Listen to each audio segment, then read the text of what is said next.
Hello tout le monde.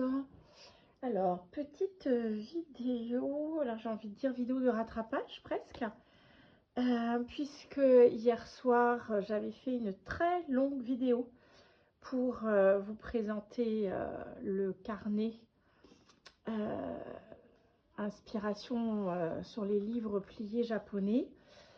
Mais voilà, j'ai un problème avec cette vidéo, impossible de la récupérer en entier, enfin bref, peu importe les problèmes techniques. En tout cas, elle n'est pas disponible pour que je vous la montre. Donc tant pis, je vais vous faire un petit résumé, je vais vous montrer le carnet terminé. J'aurai sûrement d'autres occasions de vous remontrer le montage de ce type de carnet, bien qu'il ne soit pas compliqué du tout. Alors, mon objectif, c'était de créer un carnet avec des pochettes ou un certain nombre de pages. Je ne savais pas trop comment quel format j'allais choisir.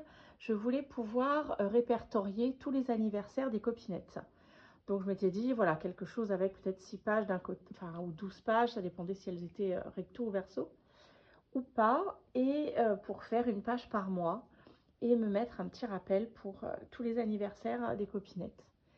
Et puis en lisant le dernier numéro du Daphne's Diary, je suis tombée sur cet article, cette créatrice australienne qui fabrique principalement des oreillons. Alors, je ne sais pas comment ça se prononce, ça s'écrit oreillon. Et c'est un livre, alors vous l'avez ici, vous en avez ici des extraits sur les images. C'est un livre accordéon, ce qu'on appelle voilà, communément les livres pliés ou les livres accordéons. Et ça vient, moi je ne savais pas, ça vient d'abord de Chine. A priori, ils remontent ça jusque dans les années 600. Alors, autant vous dire que c'est pas tout frais. Ça a ensuite été adapté ou adopté au Japon. Et le nom d'ailleurs de ces livres vient du japonais. Donc c'est Hori et Hon, je ne sais plus dans quel sens, comment c'est coupé. Ça veut dire livre pli. Et c'était surtout connu au Japon pour les livres bouddhistes japonais. Alors, je vous montre parce que du coup, des fois, de voir, c'est plus simple.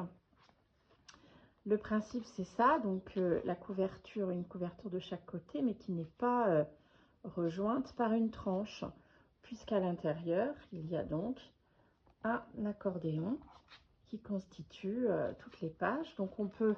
L'avantage par rapport au livre, c'est qu'on n'est pas obligé de regarder les pages séparément. On peut en avoir plusieurs d'ouvertes en même temps, par exemple. C'est une des différences. Donc, il y a tout le cheminement. Et puis ensuite, le livre continue au dos, finalement, de l'accordéon. Donc, moi, j'avais réalisé...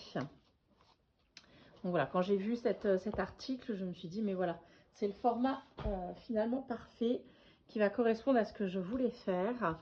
Je vais donc faire un accordéon de 6 pages. Ça me fera 6 dans un sens et 6 correspondantes dans l'autre sens, ce qui fera mes 12 mois de l'année.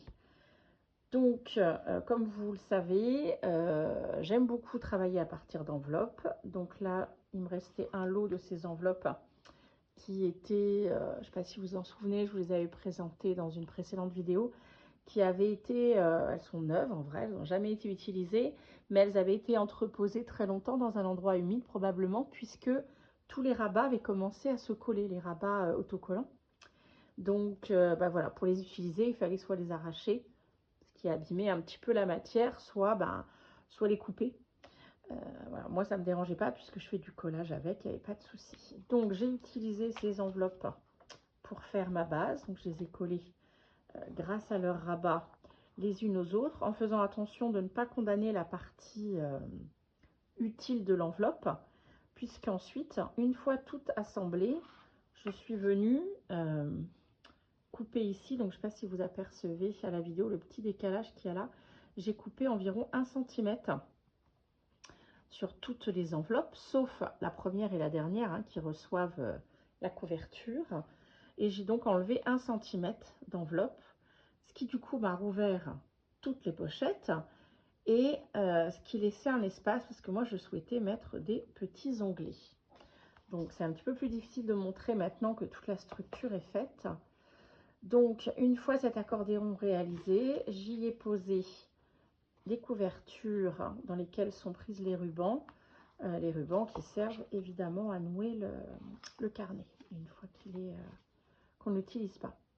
Alors pour la décoration de cet album, ce livre japonais, ce livre à pli, j'ai choisi les albums, les magazines Daphné Diary, comme celui dont est tiré l'article qui m'a inspiré cette idée.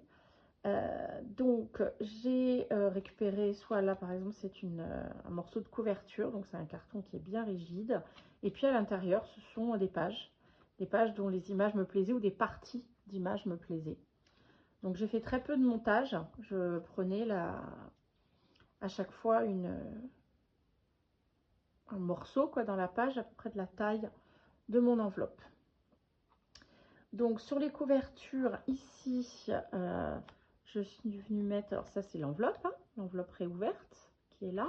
Et puis là je suis venue poser un carton parce qu'il y avait ici une partie de l'ancienne enveloppe qui n'était pas cachée. Et ce qui me permet d'avoir deux petits espaces pochettes, quoi.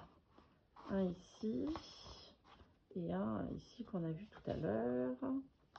Il est encore bien serré. Voilà. Alors ensuite, donc chaque pochette, je vais mettre comme ça mon accordéon. Chaque pochette, donc chaque page est une pochette qui contient un genre de grand tag. Donc là, je viendrai mettre soit janvier, soit 01, je ne sais pas encore. Et puis le nom de toutes les copinettes avec les dates de leurs anniversaires. Et au dos de cette carte, on aura donc juillet. Puisque, alors je vous montre, c'est en vrai tout simple. Alors au départ, je me disais, est-ce que je mets deux cartes dedans? Mais j'ai peur que deux cartes, ça fasse très serré. Donc on va voir. Donc là, j'ai janvier, février, mars. Alors mars, du coup, j'avais rajouté un petit espace pochette aussi. On verra pour mettre des onglets en plus ou des décos. Avril, mai, juin et ses coquelicots. Donc là, c'est de nouveau la couverture. Donc cette fois-ci, au lieu de simplement ouvrir l'enveloppe qui sert de base pour poser la couverture, au lieu de l'ouvrir par le côté, je lui en ai enlevé carrément tout un triangle, ce qui permet d'avoir une pochette qui, voilà, qui se remplit de cette manière. Et j'ai collé ce petit onglet que j'aime bien, que je trouve joli et qui permet d'ouvrir plus facilement la pochette. Donc de l'autre côté, eh bien, on a juillet, août, etc. Sauf que juillet, alors j'ai dit n'importe quoi tout à l'heure, c'est à l'envers. Juillet se retrouve au dos de juin. Alors ça, il faudra que je fasse attention quand je vais inscrire les mois, que je ne me trompe pas, évidemment. Puisque chaque pochette est le dos d'une autre pochette. Donc voilà, mon petit carnet pochette fait à partir d'enveloppes sur la base d'un orihon japonais, enfin ou chinois d'ailleurs, parce que nous on le connaît inspiré, importé par les Japonais, mais au départ c'est un type de carnet chinois. J'ai retrouvé ça en regardant un petit peu sur internet. Alors je suis désolée de ne pas avoir pu vous montrer le montage, mais finalement il est pas si compliqué, hein. L'accordéon on connaît, c'était simplement d'avoir utilisé les enveloppes et comment on réouvre après les différentes enveloppes.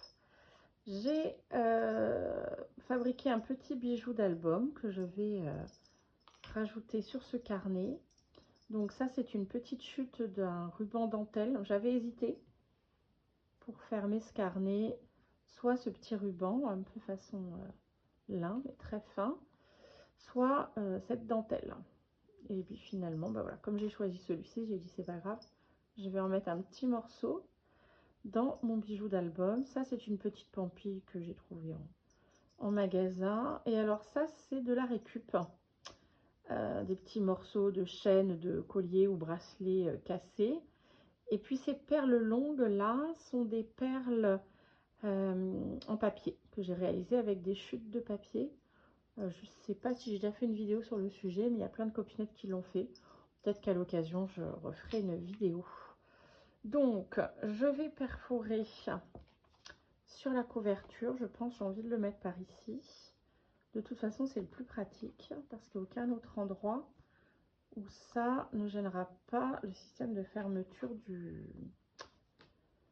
et d'ouverture du carnet. Donc, ce sera ici, même si ça va entraver l'enveloppe. Mais comme pour l'instant, l'enveloppe, c'était pour pouvoir y stocker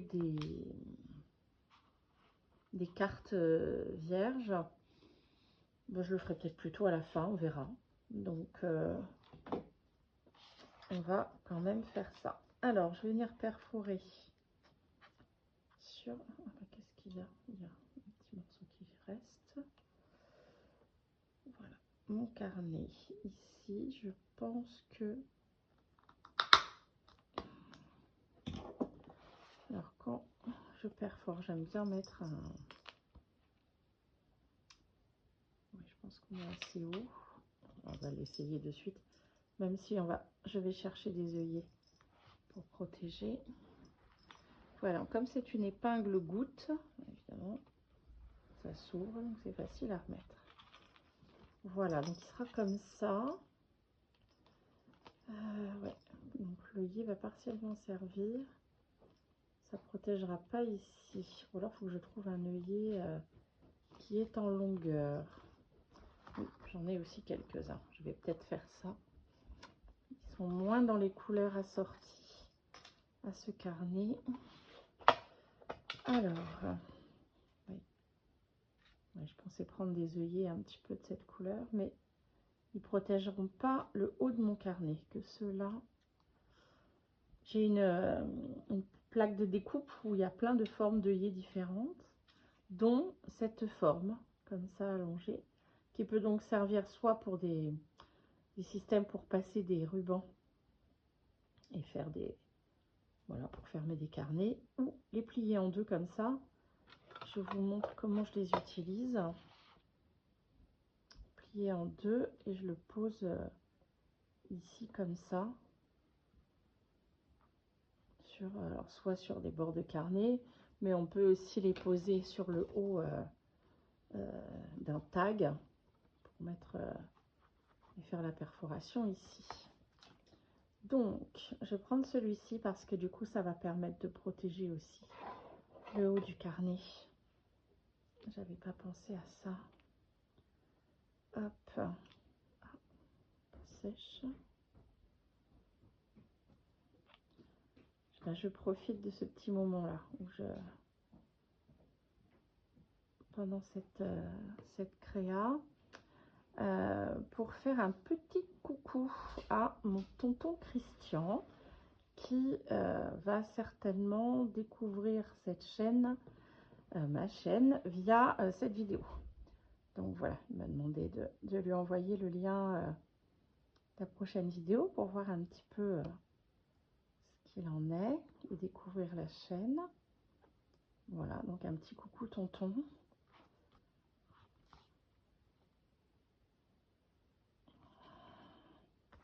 Voilà, finalement, même si c'est pas les mêmes couleurs, j'aime bien aussi.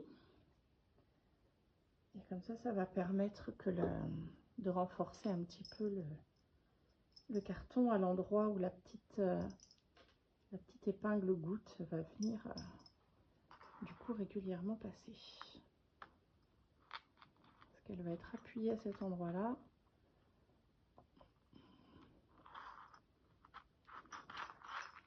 Et voilà, un petit bijou d'album. On va fermer, on va refermer. Je ne vais pas la remplir aujourd'hui. Je me laisse encore, voilà, je ne sais pas comment je vais. Est-ce que je fais des petits tamponnages pour que les mois soient écrits tous pareils sur les onglets, ou est-ce que je fais avec des petites étiquettes avec la pince d'Imo, ou ou des tampons, juste en mettant le numéro des mois. Je ne sais pas encore. Donc voilà. Cette vidéo, voilà, c'est plutôt pour rattraper celle que j'ai pas pu vous montrer pour la fabrication du carnet. Et puis partager, voilà, ce petit Orihon, sous réserve que je prononce ça correctement, qui est un carnet à plis ou carnet accordéon. Eh bien, je vous souhaite une belle journée en espérant que voilà, cette inspiration puisse éventuellement vous servir dans vos créas. Alors, belle créa, bonne journée à vous. À bientôt, bye bye. Pardon, je bafouille.